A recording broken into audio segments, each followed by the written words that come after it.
राम राम करेंगे। हम जो भजन करते हैं वो आप सब लोग दोहराइएगा। अपने यहाँ जहाँ जहाँ बैठे हैं सब लोग खोल लीजिए अपना अपना म्यूट है, सबको म्यूट किया है मैंने, अनम्यूट कर लीजिए।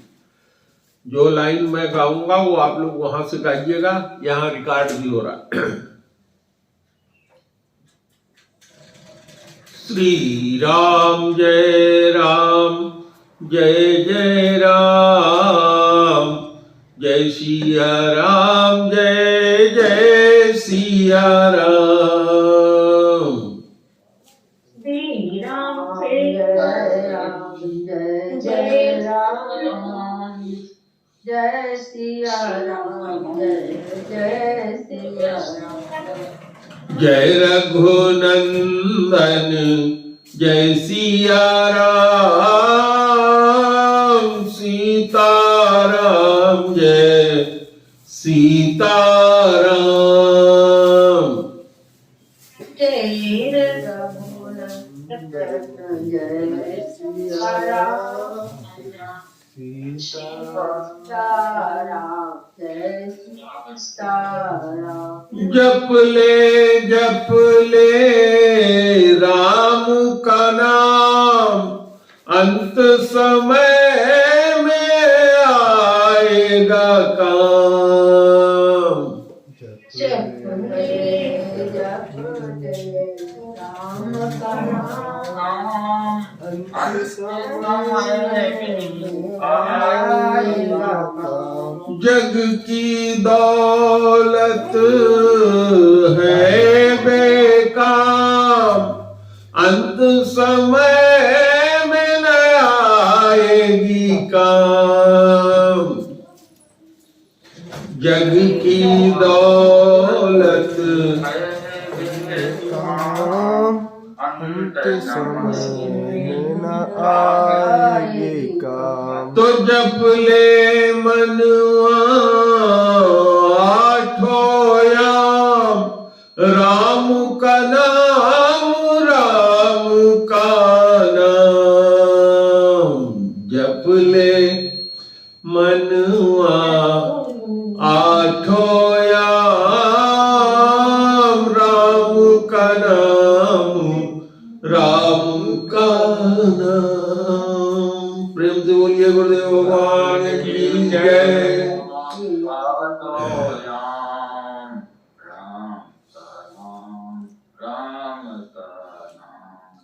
बहुत सुंदर।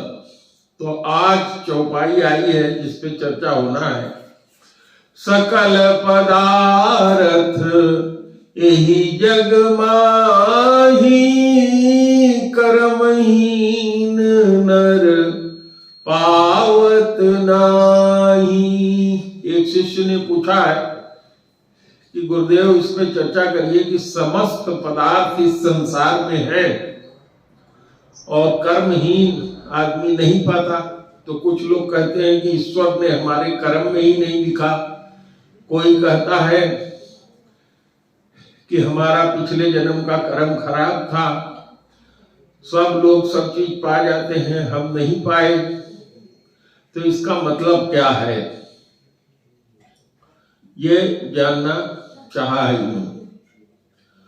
तो बहुत ही सुंदर बात है। भगवान ने हम लोगों को ईश्वर का अंश बना करके भेजा है।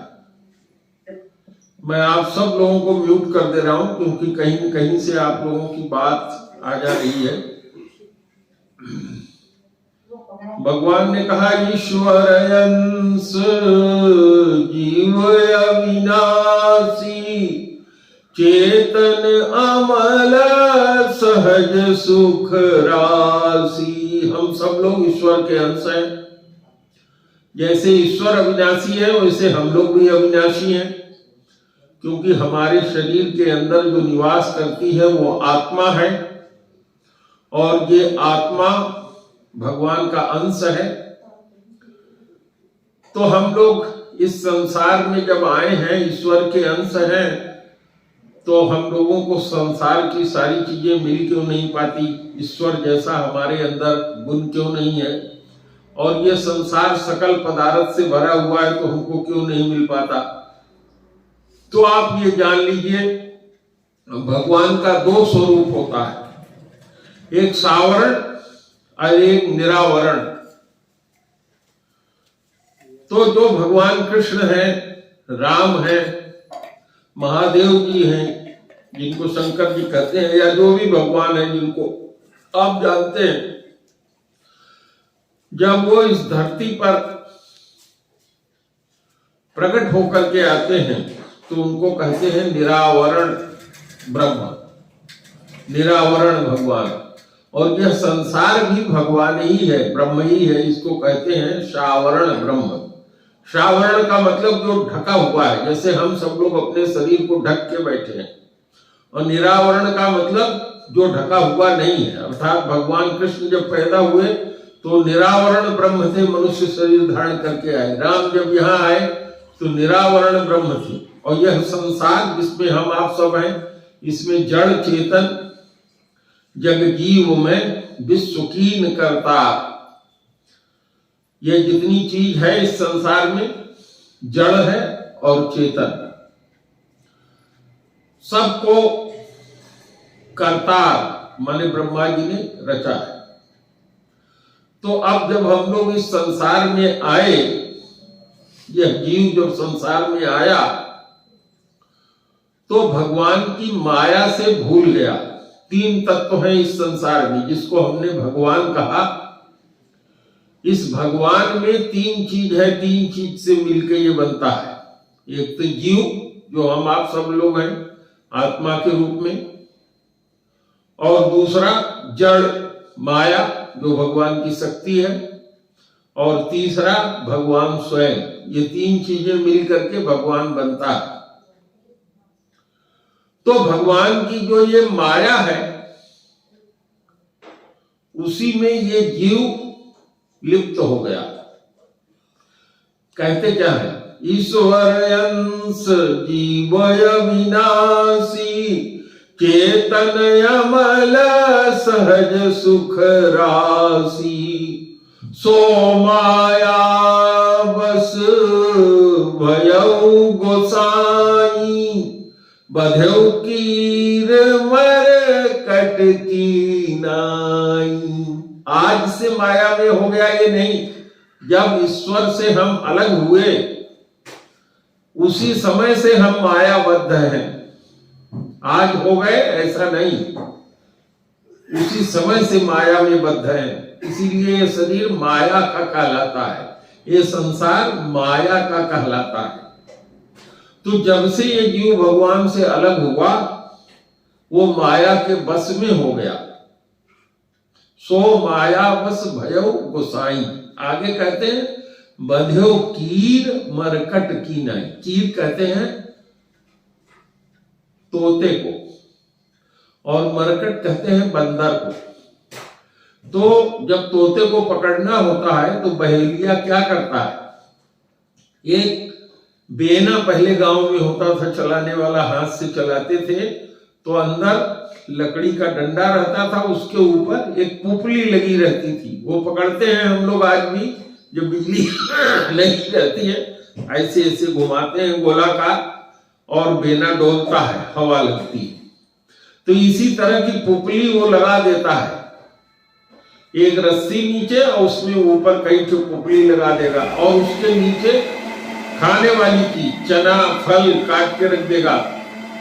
कीर माने तोता, तोता उड़ते हुए आता है और उसी पुपली पर बैठ जाता है, और जैसे मुंह मारता है नीचे खाने के लिए, वो उलट जाता है, उसका पैर ऊपर हो जाता है, शरीर नीचे हो जाता है। मरने के डर के मारे वो उस पुपली को छोड़ता नहीं है, और बहेलिया उसको जाके पकड़ लेता है। तो उसको किसी ने बांधा, किसी ने बांध के नहीं रखा है, कोई लाशा भी नहीं लगा है। उसके मन में भावना हो गई कि मैं बंध गया, अब मैं मर जाऊंगा अगर मैं उड़ूंगा तो। उल्टा हो गया, कभी उल्टा हो गया, उसने उड़ा नहीं। इसी तरह से बंदर को पकड़ने की क्रिया होती है। एक लोहे का गगरा ले लेते हैं, लोहे का बर्तन ले लेते हैं जो फूटने वाला ना हो। उसका मुंह इतना बड़ा होता है कि उसमें बंदर हाथ डाल दे, और उसके अंदर चना या कुछ इस तरह की चीज रख दी जाती है। बंदर उसमें हाथ डालता है, मुट्ठी बंद कर लेता है और मुट्ठी से खींचना चाहता है। अब मुट्ठी बंद हो गई तो मुट्ठी निकल नहीं सकती, छोड़ दे तो निकल जाए, छूट जाए, लेकिन वो सोचता है कि मैं फंस गया। अब वो बगरा बंधा रहता है किसी रस्सी से। अब वो बंदर छोड़ता नहीं है, उस मुट्ठी को छोड़ के भागेगा नहीं, अपने आप फंस गया। ऐसे ही हम सब जीव लोग इस संसार में भगवान की माया में किसी ने बांधा नहीं है, कोई बंधन हमारे ऊपर नहीं है, लेकिन हम सोचते हैं कि हम बंधन में बंधे हुए। तो जब इस तरह की भावना हमारे अंदर है तो हमको सबसे पहले ये सोचना होगा, जानना होगा कि हम किसी बंधन में है नहीं, हम मुक्त हैं। बंधन जो है वो हम अपने आप ओढ़े हुए हैं, जैसे कपड़ा ओढ़े हुए हैं, ऐसे उस बंधन से बंधे हुए हैं। तो अब गोस्वामी जी ने आगे फिर लिखा, श्रुति पुराण बहु कहे उपाई। श्रुति और पुराण, श्रुति माने वेद, और पुराणों ने 18 पुराणों ने बहुत से उपाय बताए हैं इस बंधन को खोलने के लिए, लेकिन जीव जैसे जैसे इसको खोलना चाहता है वैसे वैसे और इससे बन जाता है। तो वो जो दाना है जिससे वो तोता फंस गया, उसी तरह से हम लोग भी इस संसार में आकर के संसार का दाना, संसार के फल, जिसको अभी चौपाई में पूछा गया कि सकल पदार्थ एहि जग माही, कर्महीन नर पावत नहीं। लोग सोचते हैं कि संसार में तो सब कुछ है, रुपया भी है, पैसा भी है, जिसकी शादी नहीं हुई उसके शादी करने के लिए लड़कियां भी हैं, जिसकी लड़की है उसको शादी करने के लिए लड़के भी हैं, जिसके घर नहीं है घर बनाने का सामान भी है, जमीन भी है, फिर भी वो क्यों नहीं कर पा रहा? तो कहा कर्महीन। तो अब इस पर थोड़ा सा विचार करना होगा। क्या विचार करना होगा? गोस्वामी जी ने कहा, बड़े भाग मानुष तन पावा, सुर दुर्लभ यह ग्रंथन गावा। बड़े भाग्य से हमको मनुष्य का शरीर मिला है। इसी शरीर में हम समझ सकते हैं कि क्या बंधन है और क्या मुक्ति है। इस संसार की जितनी चीज को हम पाना चाहते हैं वो हमको प्राप्त हो जाएगी, इसमें दो राय नहीं। तो आदमी को पहले ये सोचना है कि हमको बंधन में बंधना है कि मुक्ति में जाना है।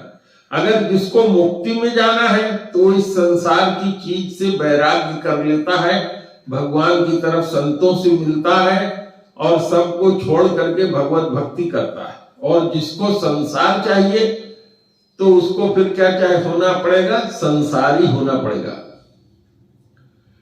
तो जब संसारी उसको होना पड़ेगा तो संसार में चीजों को पाने के लिए जितनी क्रिया करनी पड़ती है वो क्रिया करनी पड़ेगी। अगर आप रोटी बनाना चाहते हो तो आपको आटा सानना पड़ेगा, आटा किसी भी चीज का हो। मकान बनाना चाहते हैं तो आपको ईंट, गारा, सीमेंट लेना पड़ेगा, चाहे मिट्टी का बनाओ, सामान चाहिए होगा।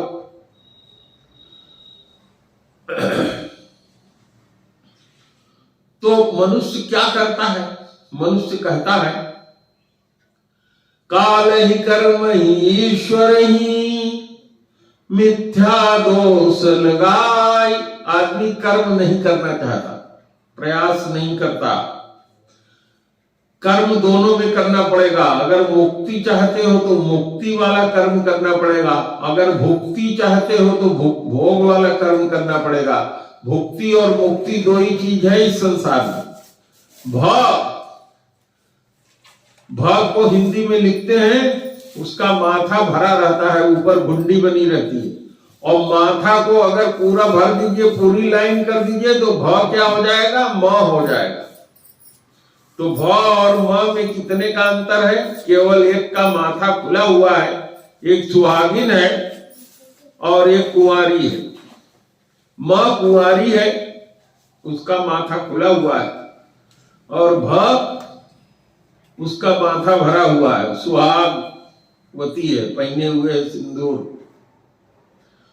तो संसार में दो ही काम आदमी कर सकता है, या तो भुक्ति या मुक्ति। भुक्ति माने भोग, संसार की जितनी चीजें हैं उनका भोग, और दूसरा मुक्ति यानी संसार की जितनी चीजें हैं उससे वैराग्य। तो आज जो प्रश्न हुआ है वो वैराग्य का नहीं है। आज जो प्रश्न हुआ है वो संसार की सारी चीजें हमको क्यों नहीं मिलते, तो हम क्या करते हैं, काल ही कर्म ही ईश्वर ही मिथ्या दोष लगाए। हम कहते हैं काल माने समय। तो इसके लिए गोस्वामी जी ने एक चौपाई लिखी है, काल कर्म स्वभाव बरियाई। आदमी, काल माने समय, कर्म माने जो कर्म वो करता है, स्वभाव माने उसका स्वभाव क्या है, इसके बस में होता है। अब इसको ध्यान से जब आप समझेंगे, बड़ा थोड़ा सा समझने के लिए हल्का सा दिमाग लगाना पड़ेगा। काल माने अभी देखिए इस समय कौन सा काल है, दिन का काल है। अब इस समय रात को क्या, जब दिन बीत जाएगा तो क्या हो जाएगा, रात्रि का काल हो जाएगा, नंबर 1। नंबर 2, इस काल को कहते हैं शुभ काल है कि अशुभ काल है, मुहूर्त के हिसाब से।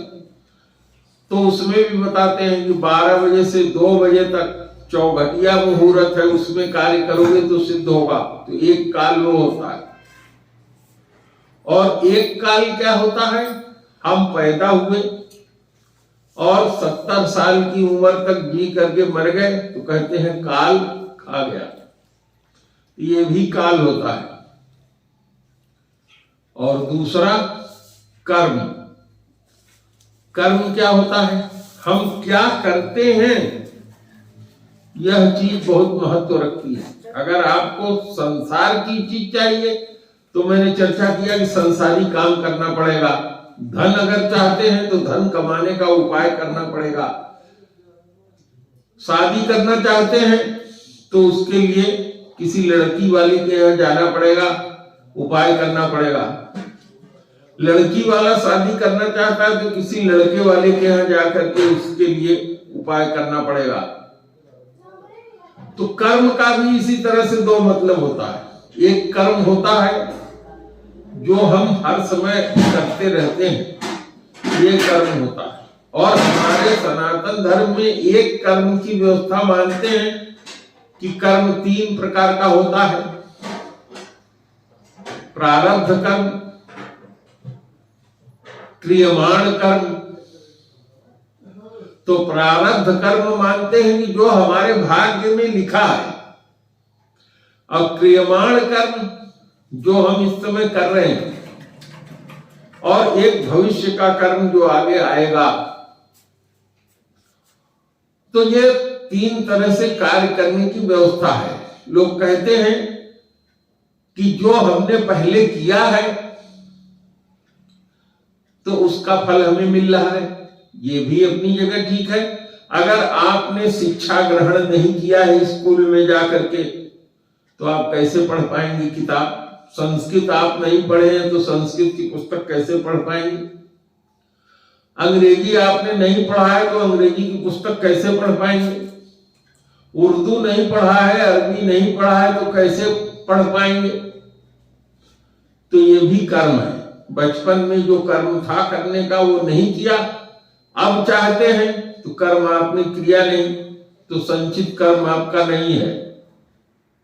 अब क्रियमाण कर्म इस समय जो आप कर रहे हैं, तो इस समय अगर आप कर रहे हैं तो इसका एक तरीका है क्या, तुम्हारे सामने पुस्तक रखी है, किसी संस्कृत जानने वाले को बुला लो, उससे पूछ लो इसका अर्थ क्या होता है और उसके अनुसार कार्य कर लो। और तीसरा, जो भविष्य में संचित करना है, तो आज अगर बढ़िया कार्य करोगे, जो तुम कल चाहते हो, तो वो कल अपने आप आ जाएगा। यही है कर्म। काल ही कर्म ही ईश्वर है। ईश्वर क्या है? ईश्वर वह है जो निरपेक्ष रहता है। ईश्वर किसी का पक्षपात नहीं लेता। हम मनुष्य लोग किसी का पक्ष ले सकते हैं, ये मेरा लड़का है, हम इसका पक्ष ले लें, ये मेरी लड़की है, ये मेरी प्रॉपर्टी है, ये मेरे बच्चे को मिलेगी, इस तरह से हम पक्ष ले लेते हैं।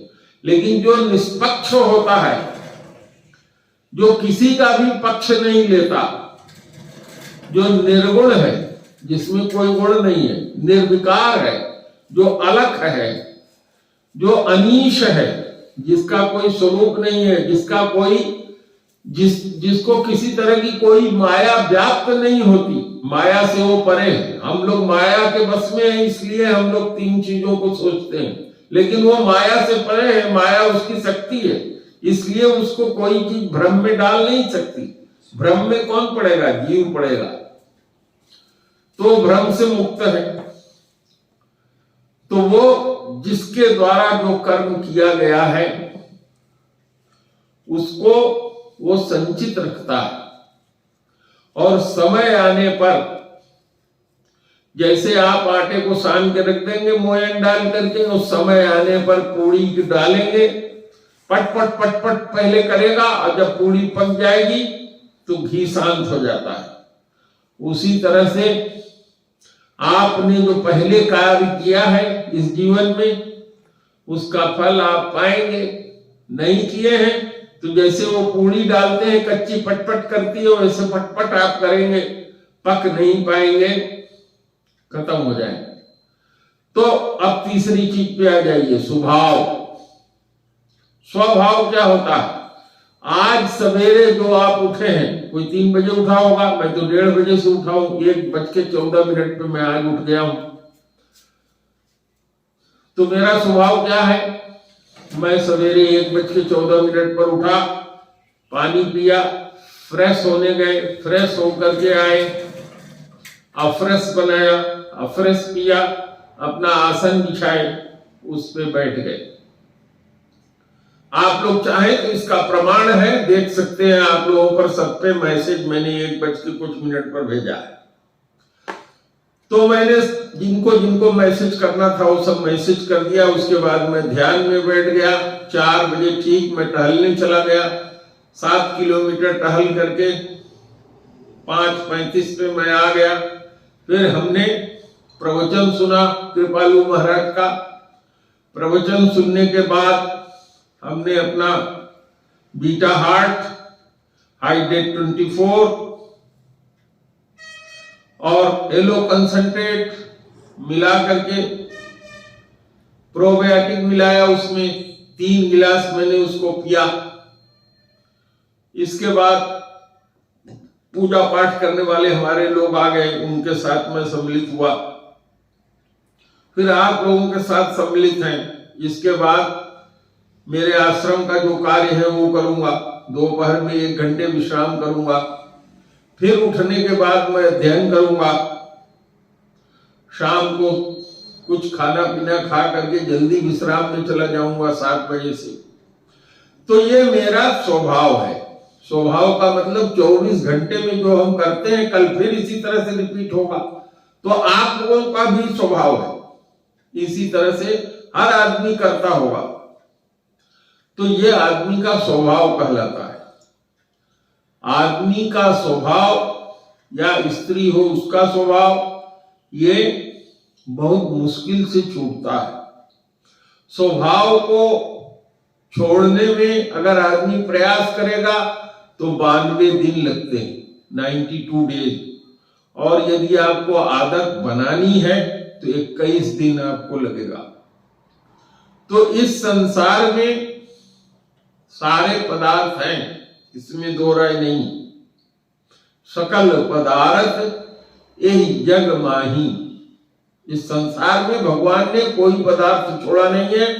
अच्छे अच्छे संत हैं, अगर आपको मुक्ति पाना है तो संतों के पास जाइए, वो आपको भक्ति का मार्ग बताएंगे।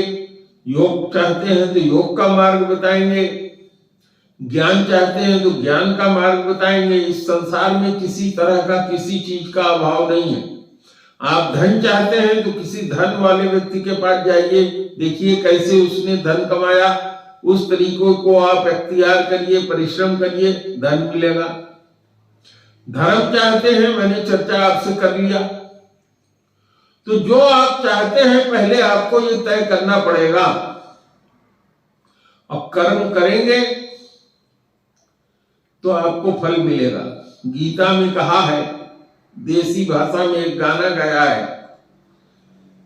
कर्म किए जा फल की इच्छा मत रख तू इंसान, जैसा कर्म करेगा वैसा फल देगा भगवान। ये है गीता का ज्ञान, ये है गीता का ज्ञान। तो जैसा कर्म करेगा वैसा तुमको फल मिलेगा। और जो देवता है उसको हम देख नहीं रहे, लेकिन मिलता है, इसलिए लोग मानते हैं कि कोई देने वाला है, और वो देने वाले को ही भगवान कहते हैं। तो यह संसार समस्त पदार्थों से भरा हुआ है, इसमें बिल्कुल दो राय नहीं है। कर्म करने से ही हम इसको प्राप्त कर सकते हैं। अकर्मण्यशील हो जाने से हमारे थाली में रखा हुआ खाना भी हमको प्राप्त नहीं होगा। संस्कृत में इसी को भगवान ने करते हुए कहा, कर्मण्येवाधिकारस्ते मा फलेषु कदाचन। भगवान ने कहा कि तुम्हारा कर्म करने का अधिकार है, फल देने का अधिकार मेरा है। दूसरा, हमारे यहाँ सुभाषित में कहा गया है, उद्योगिनम पुरुष सिंह उपैति लक्ष्मी देवेन देयमिति का पुरुषा वदन्ति। उद्यमी पुरुष, पुरुष का मतलब पुरुष स्त्री दोनों इसमें सम्मिलित होते हैं। जैसे राग का अगर कहा जाता है तो उसमें राग द्वेष दोनों सम्मिलित होते हैं, उसी तरह से जब पुरुष शब्द आता है तो पुरुष केवल संसार में एक है, भगवान। बाकी स्त्री और पुरुष का भेद नहीं होता, जितने हैं सब पुरुष में ही आते हैं। तो उद्यम करने वाला पुरुष सिंह की तरह होता है। जैसे सिंह क्या करता है, नहीं सुप्तस्य सिंहस्य प्रविशन्ति मुखे मृगा। अगर कोई शेर बैठा रहे और सोचे कि कोई हमारे पास जानवर आ जाएगा, हमारे मुंह में घुस जाएगा, हम खा लेंगे उसको, तो नहीं, उसको भी उद्यम करना पड़ता है। उद्यमेन हि सिद्ध्यन्ति कार्याणि न मनोरथै। सारे कार्य उद्यम करने से, प्रयास करने से सिद्ध होते हैं। नहीं सुप्तस्य सिंहस्य प्रविशन्ति मुखे मृगा। सोए हुए सिंह के मुख में आकर के मृगा अपने आप प्रवेश नहीं करता। इससे पहले वाले श्लोक में मैंने आप लोगों से चर्चा किया, उद्योगिनम पुरुष सिंह उपैति लक्ष्मी। अगर किसी आदमी को इस संसार में लक्ष्मी प्राप्त करना है, धन प्राप्त करना है, तो उसे उद्यम करना होगा, प्रयास करना होगा। फिर उपैति लक्ष्मी, तब उसको धन प्राप्त होगा। देवेन देयमिति का पुरुषा वदन्ति। भगवान ही देंगे ऐसा बात केवल कायर आदमी करता है, कायर पुरुष करते हैं। और आगे कहते हैं, अगर परिश्रम करने से, पुरुषार्थ करने से भी कार्य सिद्ध नहीं होता तो को अत्र दोषः।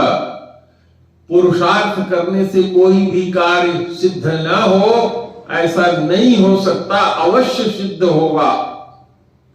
अगर बार बार प्रयास करने से भी कार्य सिद्ध नहीं होता तो ध्यान से देखो, उसमें कहीं कहीं कोई दोष रह जा रहा है।